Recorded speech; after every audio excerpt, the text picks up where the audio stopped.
रामनगर पहुंचे हैं मुख्यमंत्री तीरथ सिंह रावत। वन विभाग के कार्यक्रम में शामिल हुए हैं मुख्यमंत्री तीरथ सिंह रावत और उनके साथ वन मंत्री हरक सिंह रावत भी मौजूद हैं। अंतर्राष्ट्रीय वानिकी दिवस के मौके पर यह कार्यक्रम हो रहा है रामनगर में और इसके लिए पहुंचे हैं वहां पर पहली बार मुख्यमंत्री बनने के बाद तीरथ सिंह रावत, उनके साथ वन मंत्री हरक सिंह रावत। ये आप देखिए तस्वीरें, रामनगर पहुंचे मुख्यमंत्री तीरथ सिंह रावत। अंतर्राष्ट्रीय वानिकी दिवस है आज, इंटरनेशनल फॉरेस्ट डे, और वन विभाग के कार्यक्रम में शामिल हुए हैं मुख्यमंत्री तीरथ सिंह रावत।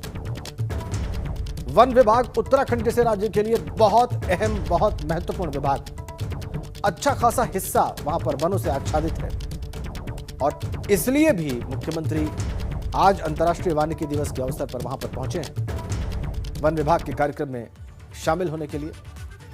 एक्सक्लूसिव तस्वीरें आप देख सकते हैं। तस्वीरों में आपको वन मंत्री हरक सिंह रावत भी दिखाई दे रहे हैं।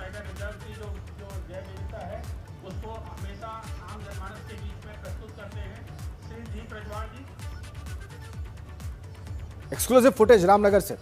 रामनगर पहुंचे हुए हैं मुख्यमंत्री तीरथ सिंह रावत, उनके साथ मंच पर वन मंत्री हरक सिंह रावत। कैसे स्वागत हुआ उनका वो आप देखिए, गुलाब के पुष्प देकर।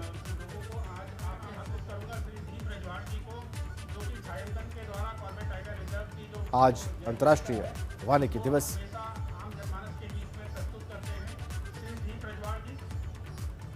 इस मौके पर कार्यक्रम रामनगर में और मुख्यमंत्री बनने के बाद पहली बार वहां पर पहुंचे। फॉरेस्ट रिस्टोरेशन ये प्रोग्राम की थीम है, कैसे ज्यादा से ज्यादा वन क्षेत्रों का पुनर्स्थापना हो सके, वनों का एरिया बढ़ सके, इस पर चिंतन हो रहा है। इधर रुड़की पहुंचे हैं पूर्व कांग्रेस प्रदेश अध्यक्ष किशोर उपाध्याय, जल जंगल जमीन संगोष्ठी में शामिल हुए। वनाधिकार आंदोलन को लेकर चर्चा हो रही है। खंडेरा में यह कार्यक्रम आयोजित हो रहा है। बड़ी खबर, जल जंगल जमीन संगोष्ठी में शामिल हुए, वनाधिकार आंदोलन को लेकर चर्चा हो रही है।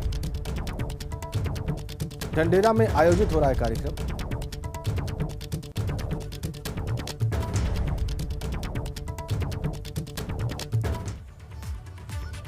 और केंद्रीय स्वास्थ्य सचिव ने उत्तराखंड के मुख्य सचिव को पत्र लिखा है। कुंभ मेले के दौरान कोविड प्रोटोकॉल का पालन करने के निर्देश दिए गए। केंद्र की टीम ने हरिद्वार में कुंभ मेले का दौरा किया था। केंद्रीय स्वास्थ्य सचिव ने कोरोना केसेस में बढ़ोतरी की आशंका जताई। कोविड टेस्ट की संख्या को नाकाफी बताया गया है। केंद्र ने कोरोना मामलों में बढ़ोतरी की आशंका जताई है। केंद्रीय स्वास्थ्य सचिव ने मुख्य सचिव को पत्र लिखा है और इस बड़ी खबर पर बात करने के लिए हमारे साथ जुड़े हुए हैं विनोद कुमार, हमारे सहयोगी। विनोद, क्या लिखा गया है पत्र में और आशंका किस प्रकार की व्यक्त की गई है? क्या करने को कहा गया है उत्तराखंड सरकार से और मुख्य सचिव से? जी राजेंद्र, देखिए, पिछले सप्ताह केंद्रीय स्वास्थ्य विभाग की ओर से एक टीम हरिद्वार के दौरे पर थी। 3 दिनों तक ये टीम हरिद्वार कुंभ क्षेत्र में रही और तमाम निरीक्षण इन्होंने किया और कोविड को देखते हुए क्या क्या व्यवस्थाएं राज्य सरकार की है उसको इन्होंने परखा और अपनी रिपोर्ट इन्होंने केंद्र को प्रेषित की। रिपोर्ट में यह साफ तौर पर देखा गया है कि कोविड के नियमों का और एडवाइजरी का तमाम धड़ल्ले से उल्लंघन किया जा रहा है और ऐसे में आगामी महाकुंभ होने जा रहा है हरिद्वार में, यानी 1 अप्रैल से 30 अप्रैल तक महाकुंभ होगा। उसमें लगातार देश के अलग अलग राज्यों से लाखों की संख्या में श्रद्धालु पहुंचेंगे।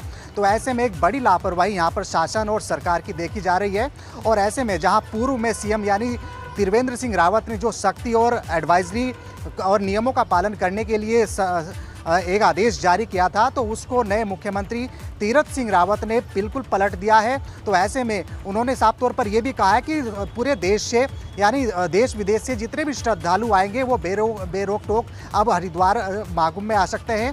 तो ऐसे में कोविड के नियमों को देखते हुए कोविड की जो संख्या बढ़ रही है तो उससे लापरवाही और बढ़ सकती है और दिक्कतें पैदा हो सकती है। ऐसा रिपोर्ट में उन्होंने अपने केंद्र को भेजा है और ये भी उस रिपोर्ट में दर्शाया है कि करीब हरिद्वार में ही 10 से 20 के ऐसे कोविड पॉजिटिव के मामले रोजाना आ रहे हैं। तो ऐसे में जब संख्या बढ़ेगी तो और बड़ी संख्या कोविड पॉजिटिव होने की ओर पाई जा सकती है। लिहाजा केंद्रीय स्वास्थ्य सचिव राजेश भूषण ने मुख्य सचिव ओम प्रकाश को एक पत्र लिखा है और पत्र में ये दर्शाया गया है कि आखिरकार जो व्यवस्था है कोविड-19 को लेकर वो सुदृढ़ की जाए ताकि कोई ऐसी लापरवाही और कोई दिक्कतें पैदा ना हो और तमाम जितने भी एक व्यवस्थाएं हैं वो कुंभ से पहले ही निपटाए, क्योंकि अब 1 महीने का कुंभ है राजेंद्र।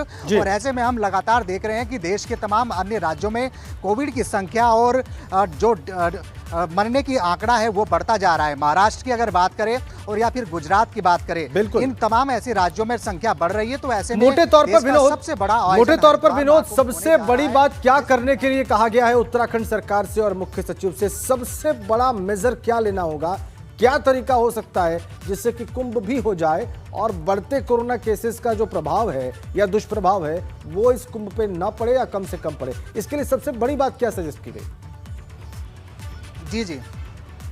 जी राजेंद्र, केंद्रीय स्वास्थ्य सचिव राजेश भूषण ने जो पत्र मुख्य सचिव ओम प्रकाश को लिखा है उसमें सबसे पहले यही लिखा है कि अधिक से अधिक मात्रा में टेस्टिंग हो और जितने भी पूर्व में एडवाइजरी थी कोविड-19 के वो उनको फॉलो करे ताकि कोई बड़ी संख्या में कोई कोविड ना फैले। और जो भी एडवाइजरी कुंभ के लिए जारी हुई थी उसको देखते हुए अपनी समुचित व्यवस्था बनाए। शासन को एक पत्र उन्होंने लिखा है और अब आगे ये देखना होगा कि एक तरफ तो पूर्व मुख्यमंत्री उन्होंने सख्ती और एडवाइजरी और नियमों का पालन करने के लिए आदेशित किया था, लेकिन राज्य में अब नए मुख्यमंत्री तीरथ सिंह रावत ने जैसे ही कमान संभाली तो पूर्व मुख्यमंत्री और महाकुंभ के तमाम नियमों को, आदेशों को उन्होंने खारिज कर दिया है। तो ऐसे में देश विदेश से जब लाखों की संख्या में श्रद्धालु हरिद्वार महाकुंभ में आएंगे और कोई नियमों का पालन नहीं करना पड़ेगा राजेंद्र, तो इस बात से आप अंदाजा लगाइए कि कितनी बड़ी लापरवाही सरकार और प्रशासन की रहेगी, शासन के अधिकारियों की रहेगी। तो ऐसे में अब केंद्रीय स्वास्थ्य सचिव की ओर से जो पत्र लिखा गया है तो उसमें सबसे ज़्यादा यही है कि सबसे अधिक टेस्टिंग हो और ताकि जो कोविड की एक बढ़ती संख्या है जो अन्य राज्यों में भी हम आंकड़ा देख रहे हैं उस पर रोकथाम लगे। अब मुख्य सचिव ओम प्रकाश की ओर से किस तरीके के कदम उठाए जाते हैं, टेस्टिंग प्रक्रिया को किस तरीके से ध्यान में रखा जाएगा, जो पूर्व में आदेश निर्देश शासन के अधिकारियों के माध्यम से कुंभ में तैनात अफसरों को दिए गए थे और जो साधु समाज है उनको दिए गए थे कि आखिरकार जो श्रद्धालु आएंगे देश विदेश से अलग अलग जो श्रद्धालु आएंगे, भक्तगण आएंगे, उनको क्या एडवाइजरी करनी पड़ेगी। ये भी माना जाए कि तीरथ सिंह रावत ने जो पूर्व का आदेश था यानी कोरोना काल के दौरान ये आदेश हुआ था कि आप अगर महाकुंभ में आएंगे तो अपनी कोरोना नेगेटिव रिपोर्ट लेकर आएंगे, लेकिन मुख्यमंत्री ने उस आदेश को भी पलट दिया। अब आप अगर महाकुंभ में आ रहे हैं तो बेरोक टोक आप आइए। उसी को तमाम इस तरीके की लापरवाही सामने आई है। और जो मैंने आपसे ये भी जिक्र किया कि केंद्रीय स्वास्थ्य विभाग की ओर से एक टीम आई थी 3 दिनों तक ये हरिद्वार के निरीक्षण पर थी, कुंभ क्षेत्र का इन्होंने निरीक्षण किया, आखिरकार किस तरीके की व्यवस्था है उन्होंने अपनी रिपोर्ट केंद्र को सौंपी है कि बड़ी लापरवाही और 10 से 20 लोग प्रतिदिन हरिद्वार क्षेत्र से पॉजिटिव पाए जा रहे हैं और टेस्टिंग प्रक्रिया तेजी से बढ़ाने और तमाम समुचित व्यवस्था कोविड काल को देखते हुए हरिद्वार महाकुंभ में करनी चाहिए, जिसके चलते अगर ऐसी व्यवस्था नहीं हुई तो बड़ी लापरवाही और चूक शासन और सरकार की हो सकती है। राजेंद्र, बहुत बहुत धन्यवाद आपका, बहुत धन्यवाद, बहुत शुक्रिया आपका। पिछले कई दिनों से देश के कई राज्यों में बढ़ती कोरोना की संख्या अन्य राज्यों के लिए एक चिंता का सबब बनती जा रही है।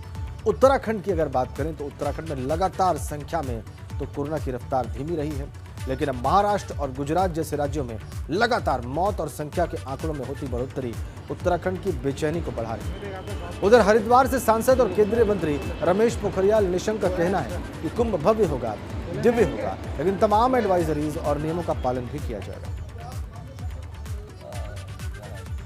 अच्छा होगा और सभी लोग यदि उन सुरक्षा व्यवस्थाओं का यदि मानकों का ध्यान रखेंगे तो हमने कोरोना काल में जबकि पूरी दुनिया उस महामारी के संकट से गुजर रही थी, ऐसे वक्त पर भी हमने नीट और जेईई की परीक्षा करवाई।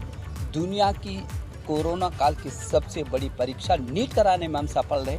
और आपको याद होगा कि उसी मानकों को लेकर के जब बिहार में चुनाव हुआ था तो बिहार के चुनाव आयुक्त ने कहा था कि जो शिक्षा मंत्रालय के जो मानक थे उसी आधार पर हम चुनाव कराएंगे और वो सफल रहे। सर, परीक्षा और सीएम तीरथ सिंह रावत ने हरिद्वार दौरे के दौरान कुंभ के कामों की समीक्षा की। सीसीआर भवन में सीएम ने कुंभ से जुड़े अधिकारियों के साथ मंथन किया।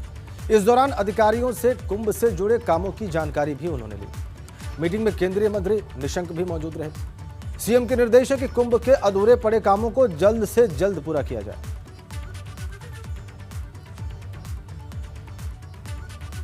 और हरिद्वार में मुख्यमंत्री तीरथ सिंह रावत ने सबसे पहले मां गंगा की पूजा अर्चना की। इस दौरान उन्होंने मां गंगा से राज्य की सुख समृद्धि की प्रार्थना की। इसके बाद मुख्यमंत्री तीरथ सिंह रावत सीधे मीडिया सेंटर पहुंचे। यहां पर उन्होंने कुंभ के 130 करोड़ की योजनाओं का लोकार्पण किया। उन्होंने कुंभ के भव्य और दिव्य आयोजन होने की बात भी कही। परिषद खुश थे और इतना ही नहीं तो जो हमारा व्यापारी था, जो हमारा बिजनेस क्लास थे और जो कई वर्षों से सोचे हुए थे कि कुंभ आएगा, किसी ने गंगा जली तैयार की थी, किसी ने धूप तैयार किया था, किसी ने दीप तैयार किए थे, किसी ने मालाएं तैयार की थी और उसको लगता था कि अब कुंभ में लोग आएंगे नहीं आएंगे, ऐसा जो वातावरण बना था वह भी साफ हो गया और वो लोग भी खुश हैं कि आज कुंभ नहाने आ रहे हैं तो मेरा भी सामान पूरी तरह उठेगा और उठ रहा है। मंत्री जी बार बार आगाह करते हैं। हरिद्वार पहुंचे राज्यसभा सांसद अनिल बलूनी ने कहा कि हरिद्वार में महाकुंभ का आयोजन दिव्य और भव्य रूप से किया जाएगा। सरकार ने महाकुंभ के लिए सभी व्यवस्थाएं पूरी कर दी हैं। उन्होंने कहा कि खुद उन्होंने कुंभ की व्यवस्थाएं देखी जो बहुत ठीक लगी। बलूनी ने कहा कि उत्तराखंड में नेतृत्व परिवर्तन के बाद कामों को गति मिली है। हालांकि इससे पहले भी सरकार बेहतर काम कर रही थी। राज्यसभा सांसद अनिल बलूनी से बात की हमारे सहयोगी पंकज राणा।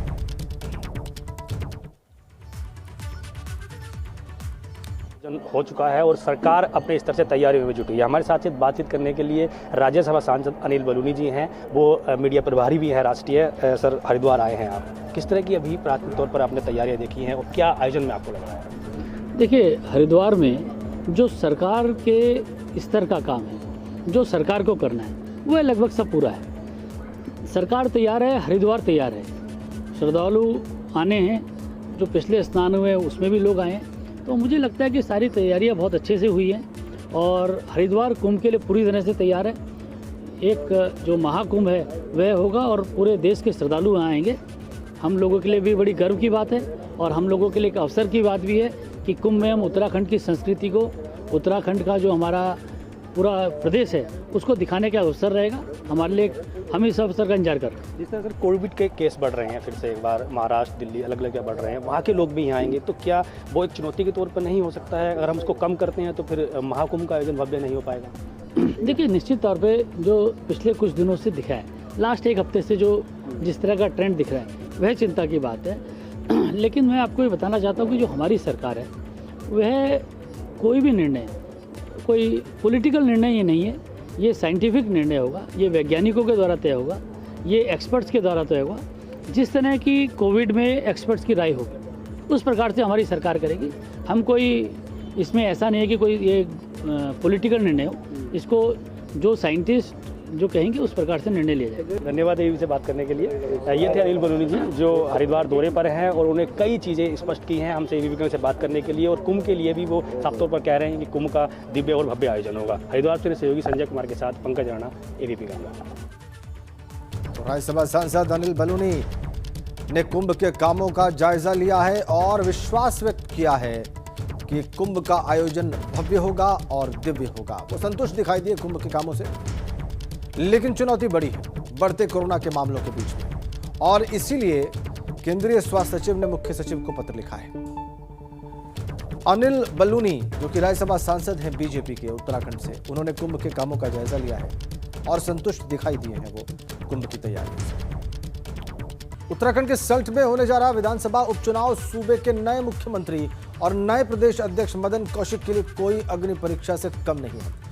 यहां एक तरफ सल्ट उपचुनाव में भाजपा के पास सहानुभूति का कार्ड है, तो वहीं पिछले 4 सालों के नाम और नाकामी गिनाकर कांग्रेस भी इस उपचुनाव में मैदान में उतरकर जीत का दावा कर रही है।